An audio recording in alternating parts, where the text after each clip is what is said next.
Welcome to the David Game College Horizon Pods. And today in this podcast, we will discuss why students from across the world travel to the UK to attend an academic summer camp, and also the launch of the academic summer camp at David Game College here in London. And I'm happy to say today I have with me Helen Lami, the CEO of Academic Camp. Welcome, Helen. Thank you. It's good to be here. Lovely. It's lovely to have you.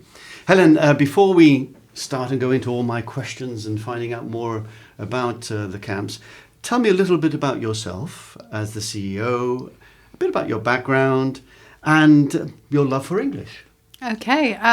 Well, I went to Albania when I was about 24 and I ended up meeting my husband there. So we've been married 26 years. But I also got into teaching English at that time. So I had to go through the process of learning Albanian, and I do speak Albanian. Wonderful. And that helped me to think about the best way to teach international students, because not everyone can deal with a textbook or learn just in a classroom situation. Some Absolutely. people really struggle with that, and they need the motivation, they need the reason to learn, they need to be enjoying what they are. They either need it for work or study. So then I was evacuated from Albania in 1997 and came back to the UK and did my teacher training for English, and then ended up back in Albania teaching the president's daughter at the time. Wow. And then after my husband and I got married, we moved back to the UK, and I started working for boarding schools in the UK, first of all as a teacher, and then moving into sort of international marketing and recruiting for schools, and leading their summer school. And then deciding, I would like to set up academic summer, and I would like it to be different to summer camps. I want it to be academic. Absolutely. And over the last, is it over 16 years now that you've been involved in it? Is it longer than that now? Our first summer was in 2010, Right. but I set the company up in 2008. Oh, right. Excellent. And if we move beyond the UK, did you ever think of the academic summer would stretch across the globe and being able to recruit students from all over the world? Well, I think we started with recruiting international students right from the beginning. So and working in a boarding school, I could see what international students needed. They didn't need to come and do general English. They needed to be able to cope with a GCSE or an A-level classroom or IB and study maths effectively or study science, and also, often in English lessons they learn 250-word essay for an IELTS exam. Mm-hmm. But actually, when they're studying an A-level, if they're doing history or business studies even, they have to be learning to write an extended essay. So, yes. Things like essay writing skills and presentation skills has always been part of the summer school, because actually these are important skills for international students who want to study abroad. Absolutely. And obviously later on for whether they go to university or even in careers as well. Yeah, no, exactly. Absolutely. But we do also have native speakers who join the courses because they want something different, more academic, more inspiring in the summer. And so that's a great opportunity for students to, we had 60 different nationalities last summer. Wow, that's incredible. And do you have centres all over England for them to go to, or are there any particular cities and towns that you focus on? We have London, and obviously their partnership with David Game is, an exciting partnership going forward. So London is so popular, and everyone wants London. I guess when you come to the UK, that's what you want to do. But we also have 2 boarding schools we work with in the southwest of England. And we also have a boarding school we work in New Brunswick in Canada, and that's a very unique, special camp. It's one of my favourites. Oh, that's lovely. Well, that must be nice to get over there. And yourself, do you actually travel there to Canada as well, or do you have a team that goes there? Well, I have a permanent team of staff, and we normally spread out at the different locations in the summer because, obviously quality is very important and making sure we have the right management team on each centre.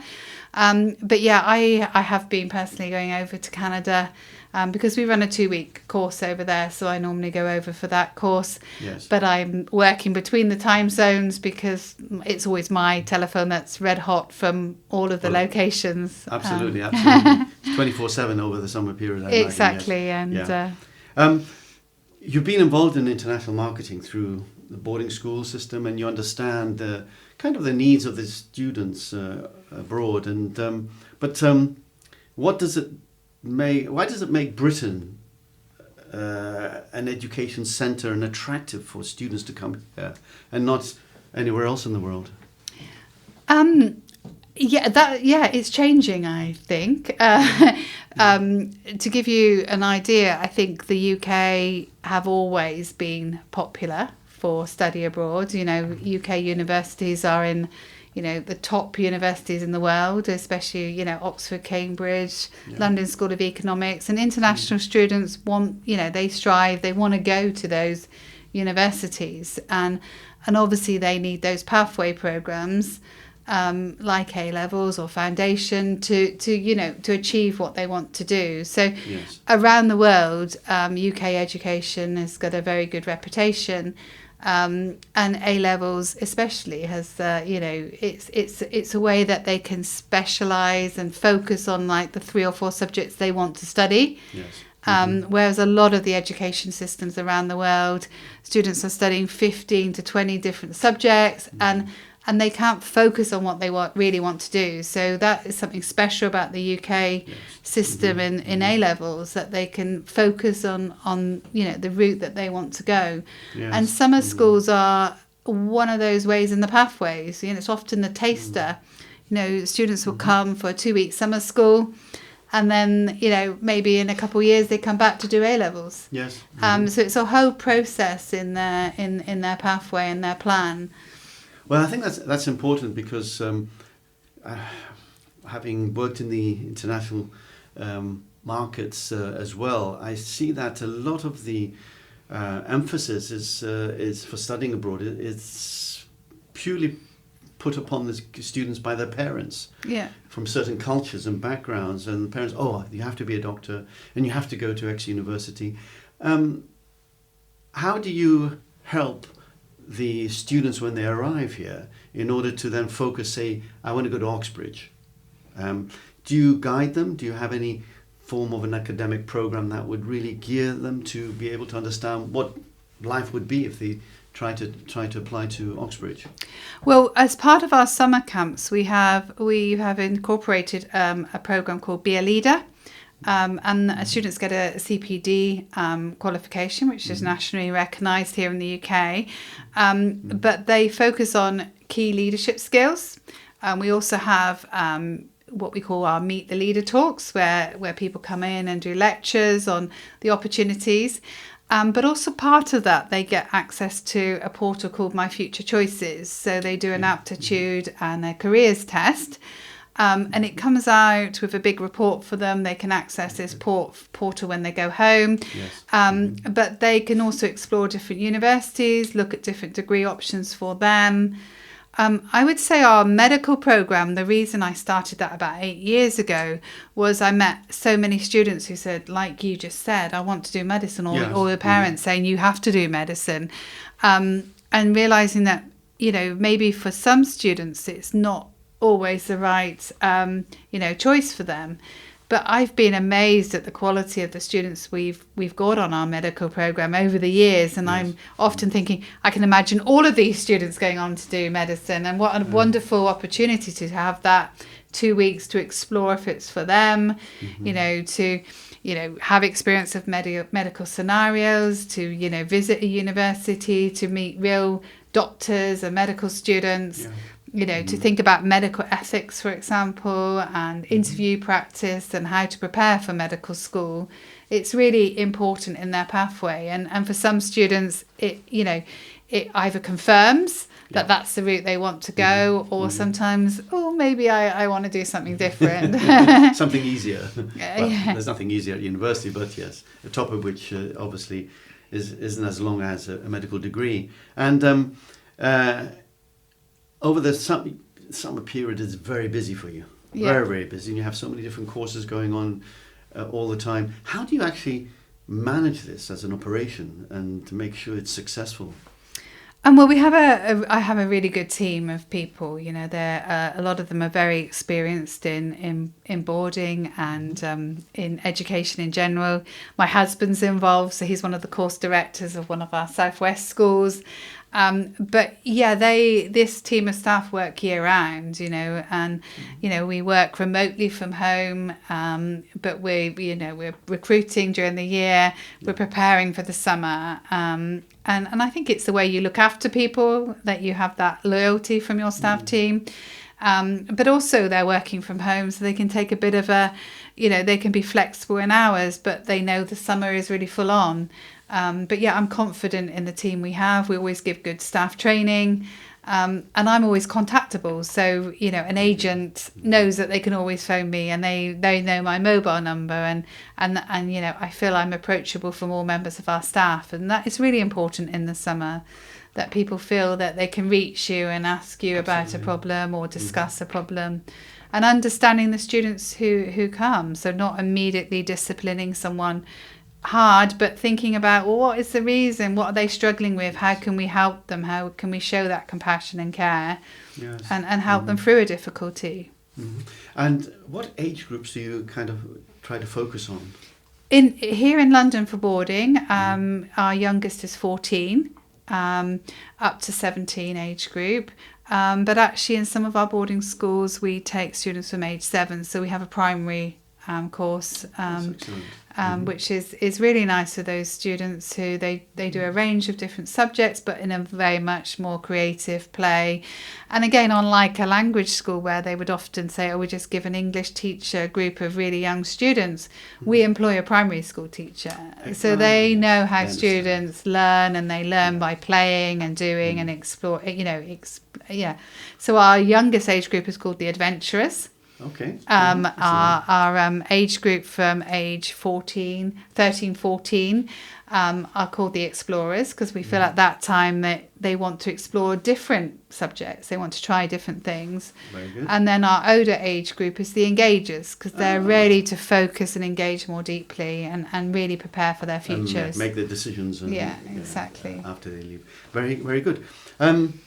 Tell me now a little bit about the David Game partnership, and what are your expectations, and how successful is the launch going to be this summer? Well, we're really excited, and it's actually 30th of June that we welcome our first students here. So we meet them at the airport. We look after. We're doing transfers in a different way this year. That we're having a meet and greet a conference room at the Hilton near the airport, and then bringing students here after lunch, settling them in. But it's a great location here. It's very close to Tower Bridge, right in the city of London. And it's been really nice to work with David, David Game, and to see how he's so involved in the college, and it's so friendly when you come here, and it's I think it can be a really good partnership. So we're really excited. Really want to make it sort of an academic academic program. There's career pathways. So I mentioned the medicine, but we're offering law, engineering, and a business. Very good. And I'm sort of involved in writing the business one, because I always think business studies can be a bit boring, but actually we need to be inspiring the next generation of entrepreneurs, innovators, because the world is changing, and I think. We always need to look ahead and think we need to prepare students for a world of AI. Absolutely. And the skills that they need to make a difference, and replace those skills. a person has creativity which a computer hasn't got. But True. you know, Very we true. need to upskill people. We need to get them ready for that future. Good. And how many students are you expecting for the summer school here?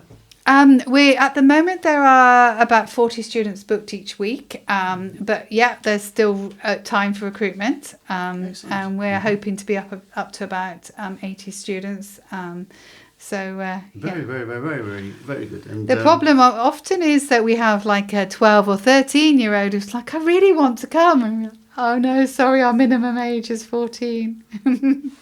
well, that's true, and. You obviously have children of different age groups, and every age group will have a different impact on the children. Which ones do you think have the greatest impact when they come to these type of academic summer camps? Oh, that's really hard. I would say all of them in a different way, actually. You know, we get, we've got another location in London where we have day students, and we have about 50 students a week who are between the adventure age group, and their parents are here on holiday, and then they bring their kids every day to us.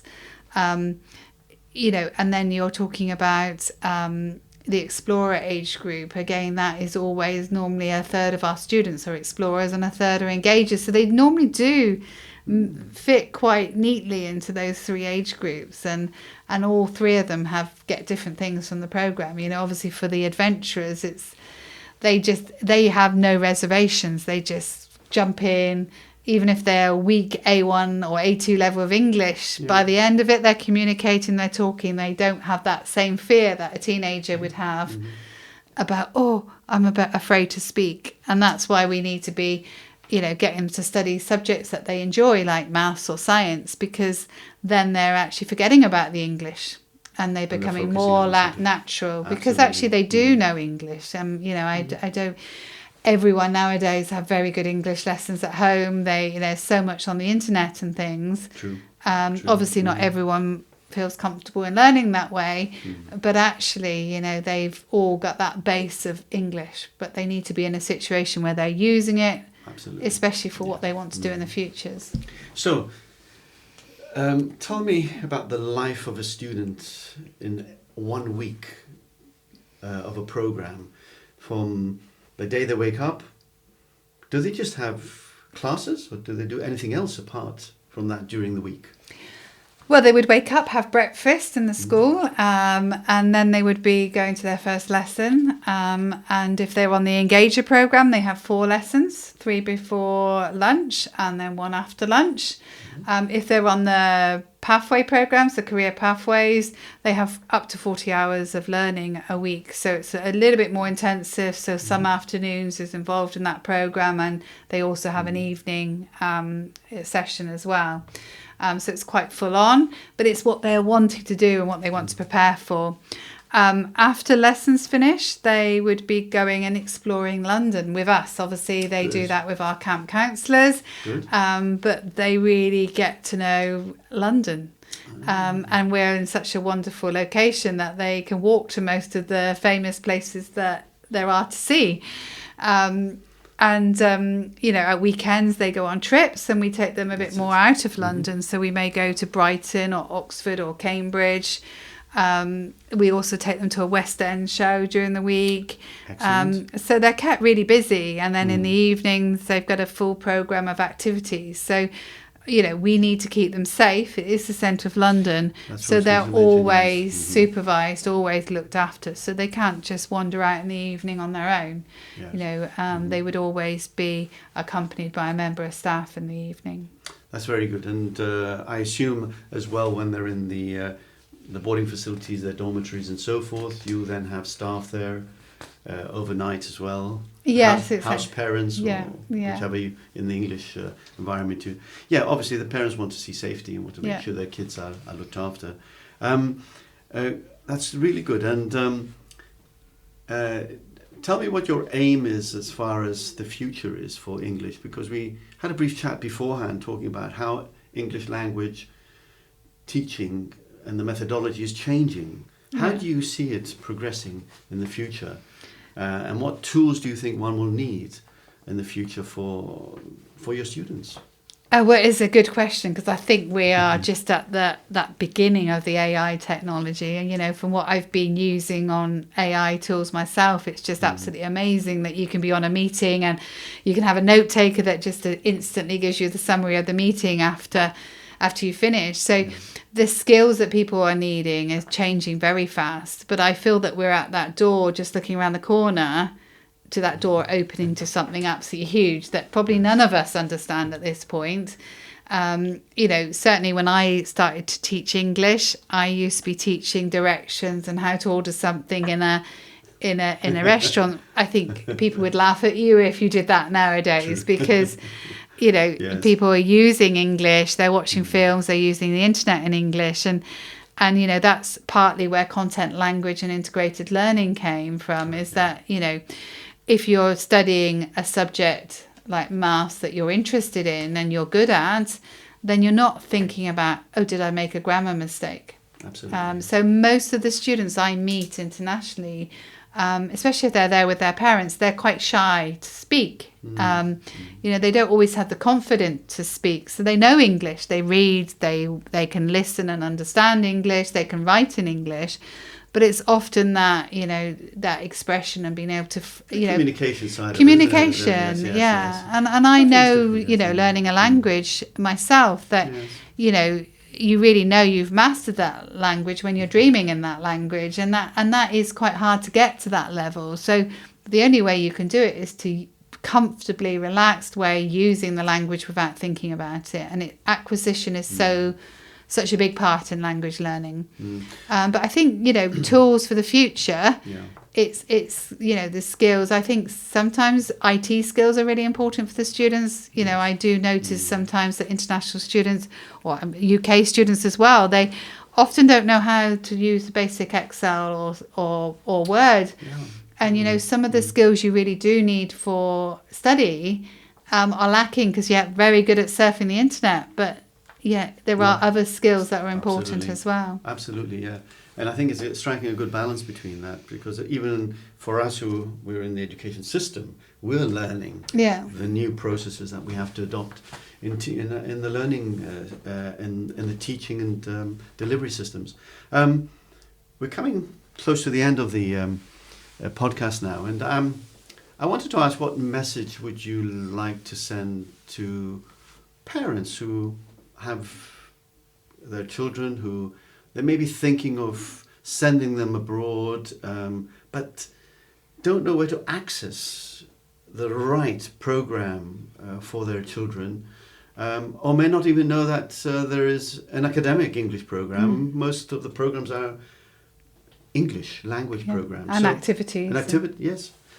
So what message and what would you say to parents? Where can they obtain such information?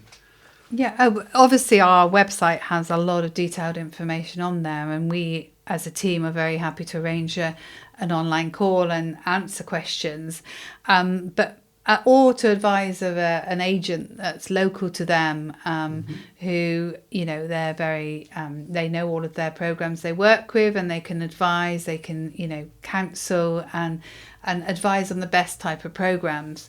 But I was going to also say that I think this year bookings have been quite slow for the last couple of months. Things have slowed down, and a lot of providers are saying that.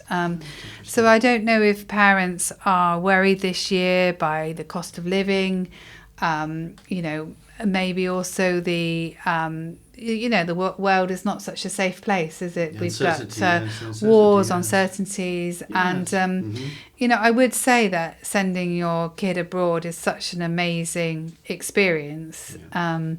You know, they change so much. I have parents who say, how did you get to know my kids so well in 2 weeks? Or I can't believe how much more confident they are. And, you know, they're they've got a chat with all the friends they've made from the summer, and they're chatting to people from all over the world, and you know, they're arranging when they're going to see each other next. And you know, that's the world we are in a global world, and to have the experience of traveling, living for a while in a different culture, which is sometimes hard, and especially as students are thinking about study abroad, as a longer term, the summer can give that taste to see what it's like, to take away some of those fears, some of those reservations that they may have. But having travelled myself abroad and worked and lived for a while, I know what an amazing experience and what a changing experience it is.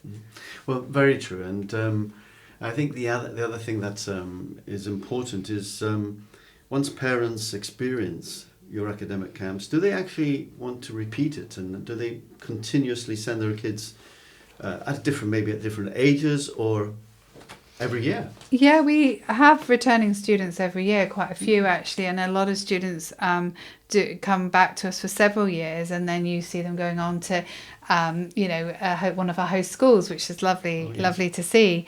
Other students will come and say, I love this school, I want to go in September, and so other students will try a school in London and try one of our Southwest schools, and then they will decide which is the best fit for them. So we do get a lot of returners, and we also know there's a lot of students who do. I would say the majority of our students come to the UK to study after, not immediately necessarily, maybe a couple of years afterwards, but having visit some of our host schools sometimes, I remember you from the summer. So it's a lot of students that are coming to us are going on. You don't always hear those stories. True, very true. And it's good when you see the success of these children who then decide to go to either boarding school or a university. I think there's a lot of satisfaction in it. And beyond, well. you meet students who've got amazing jobs and careers now, and it's they lovely. Do remember they that do. experience that they had with you.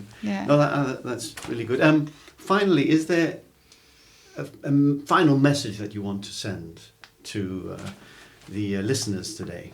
Yeah, it's not too late to book, Absolutely. we are always happy to welcome students last minute, and certainly during COVID times, that's how we operated during the summer, that we were waiting to see when the travel opened up and people booked and came. Book your place, have a look and see the opportunities, and don't miss out. Oh, well, thank you, Helen. You're welcome. To all our listeners, if you need any more information on any of the courses that we've been discussing, or any of the topics we discuss in our podcasts, then you can go directly onto davidgamecollege.com. And thank you all for listening today, and we look forward to our next podcast. Thank you. Thank you for inviting me. My pleasure. Thank you so much.